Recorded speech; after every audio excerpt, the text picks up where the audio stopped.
Todd? Todd? I don't think so. Welcome to Lifestyle Balance. In this episode, we arrive at Cabedelo after our Atlantic crossing. We then move north up the Brazilian coast, up toward the Amazon, where we have a bit of a heart-stopping experience with some high-tension power lines.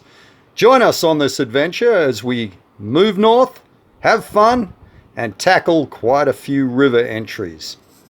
And if you wouldn't mind, please click like, share our videos with others, and subscribe. After our Atlantic crossing, we arrive at Cabedelo, where we catch up once again with Eric and Renata on Sangoma. We met them in South Africa and it was good to see them again. We spent a week in Cabedelo, then we moved north.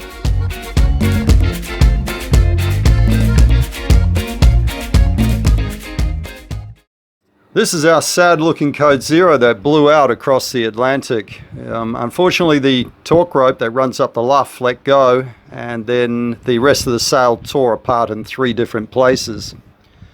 We're going to put this away for now because we can't repair it, and we'll continue on our journey up the coast of Brazil. Leaving the Cabedelo River, heading north up the Brazilian coast to a bay, about 108 nautical miles up the coast. You don't know the name. I know the name of it. It's got a name about this long. Well, it's about this long. Here's Sangoma. We're going to say goodbye and meet them up there later on. We slowly move out of the Cabedelo River with the tide. We try to minimize our fuel burn as much as possible, and this was a very slow exit. I think we're still moving. Yeah, we're still moving.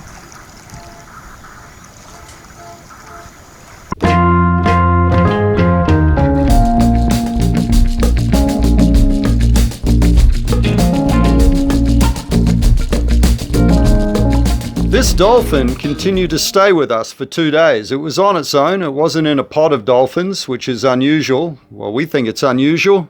And it continued to stay with us each day as we moved up the coast.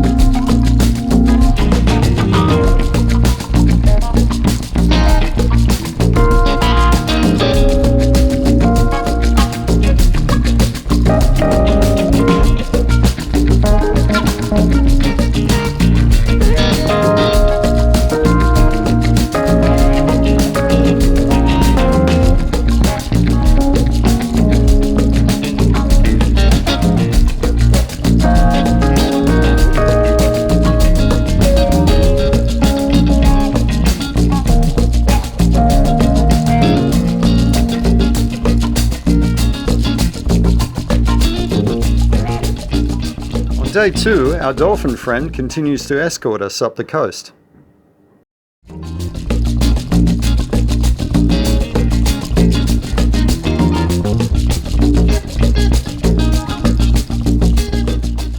Here in Rio do Fogo, we catch up with the family on Kiga. We met them in Simonstown. You may remember them on some of our other videos.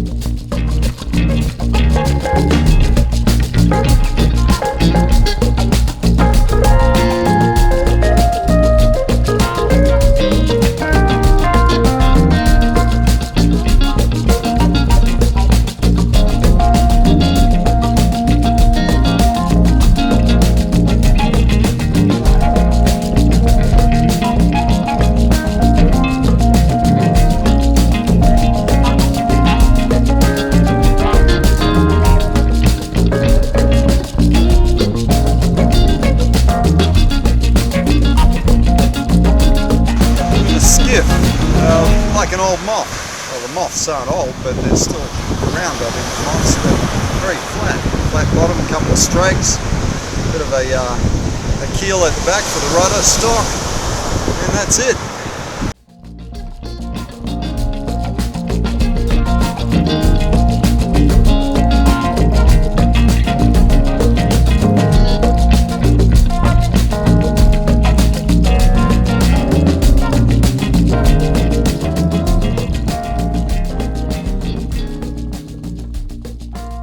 A dead downwind run. We got the wind right behind us. We're a mile off the coast, heading up the Brazil coast. Well, actually, we've turned around the headland, so we're sort of heading west, northwest. Great conditions, flat ocean, doing 9 knots on the surfs, probably averaging about 8 knots at the moment. Couldn't ask for better. Bit of a dream run.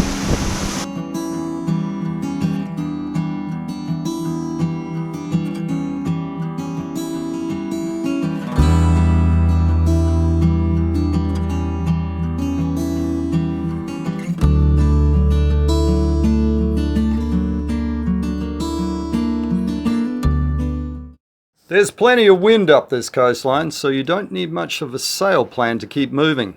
Just a little bit of heady, and off we go. It stands to reason to have wind turbines along this windy coastline. They produce a lot of power for the local communities.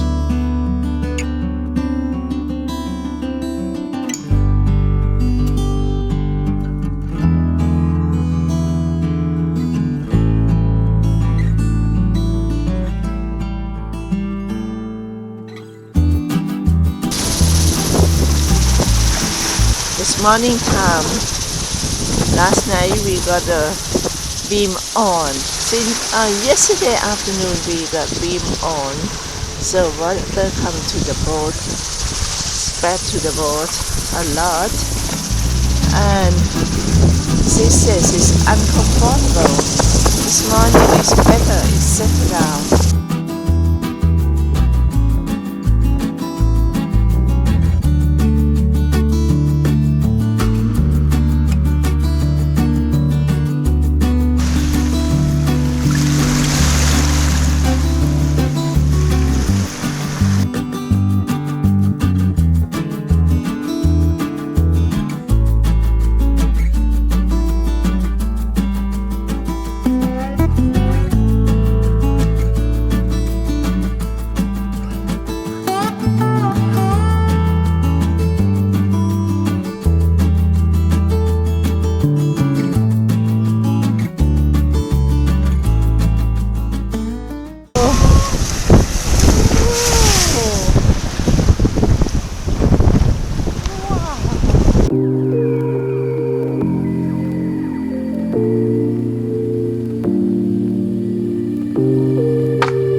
Of October.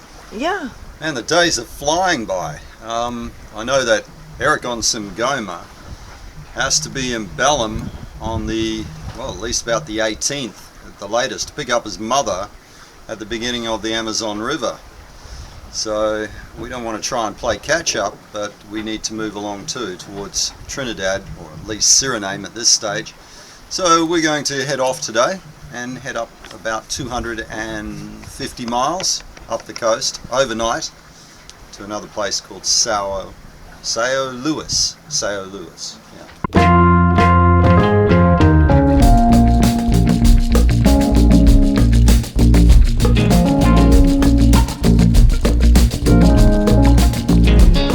The thing I'll say about this coastline, the Brazilian coastline, is that it's got a very choppy sea state. The waves are like 5 seconds apart in the swell, and in between all that, it's basically all over the place. So you wouldn't want to be out here in 4 or 5 meters. You know, we're getting like 18 to 20 knots today. Very comfortable for us running downwind with a head sail, but in general, not the most comfortable coastline that I've ever sailed.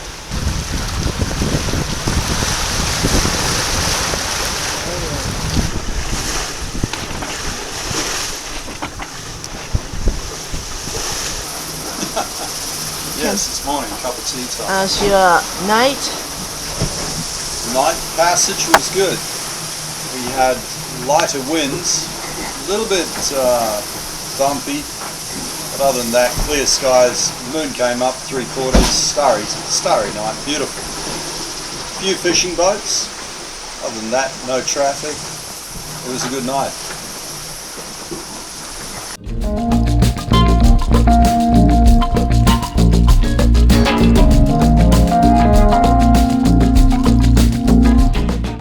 We're moving into the São Luís River. We're actually heading towards Alcântara, which is opposite São Luís city. That's a mouthful. We'll try and say that again, not. And anyway, going into these rivers and coming out, that's challenging, completely challenging, especially exiting with wind, current, and stand-up waves.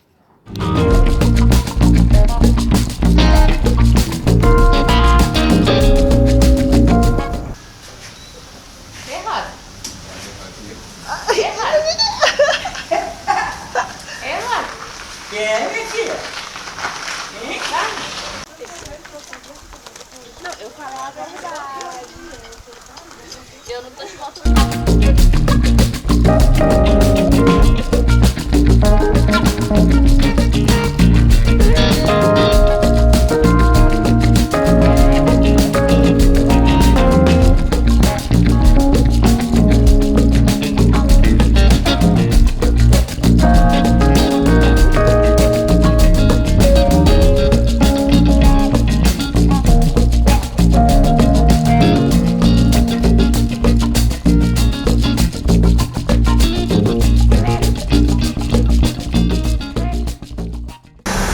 Okay, we just got the crap beaten out of us as we headed out of São Luís.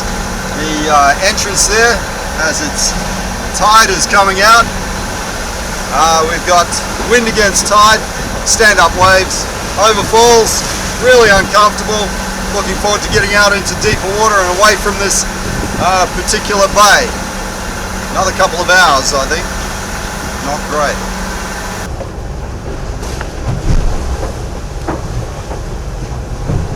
What's happening?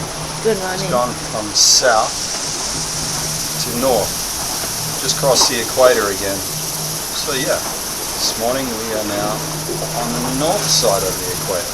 See how latitude zero look like. Well, I don't know, it's On this wobbling side. around or what?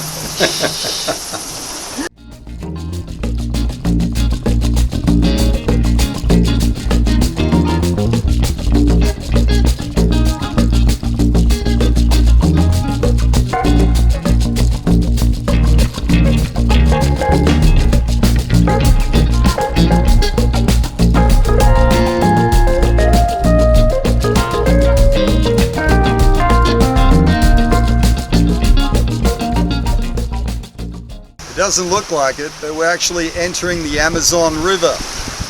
It's a huge entrance. So we're going down about 40 miles down the entrance to a place that there's another tributary runs off it. We're going to meet Eric and Renata there with Eric's mother, who's 88 years old and has flown in to the Amazon to go for a little tiki tour and have a look around the Amazon River. It's amazing. 88. 30 miles down the Amazon River, we took a right up a tributary, but our first challenge was to actually get under some high tension power lines. They sagged in the middle, so we went off to one of the banks on the starboard side. Eric sat on that bank and told us what he could see with a handheld radio. Our calculations worked out that we should have a few meters to clear. But going under these power lines, what our calculations and what we were seeing didn't seem to line up. Pretty close in, not too close. We need 24, 25 meters to clear these power lines. And We worked out that they're actually about 30 meters. We need to be very close into the bank here. The depth here is pretty good. We've got 15 meters. We don't need to come too close. Can 14. You think can we make it, Todd? Well, I'm pretty sure we can. We did the math. I actually failed in maths at school, so that could be a bit of a problem. Are you sure? Look, it's like halfway, Todd. Are you sure? Yeah, it looks that way, doesn't it? Yeah. The line is halfway.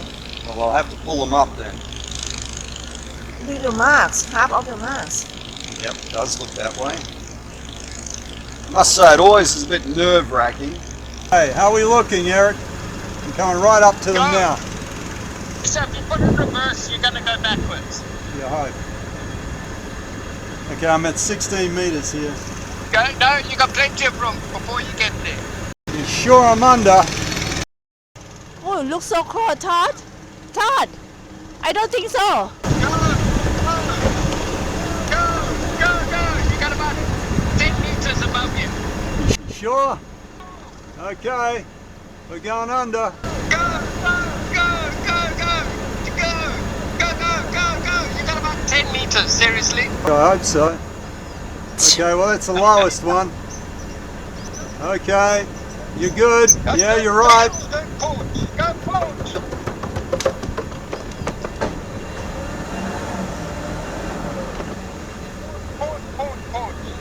Port. Go. Port. Yeah, I'm going port. 7 meters. Yeah, plenty of room. Thanks, Eric. Always a bit of a sweat. Okay, we got rocks up here. Oh dear. Move right out.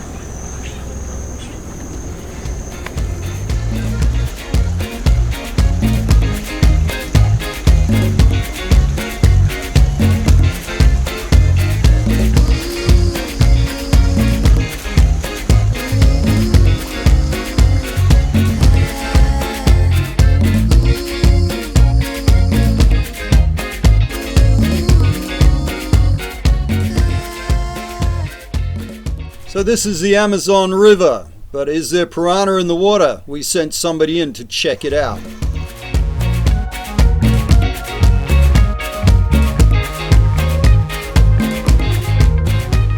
To anyone. Yeah.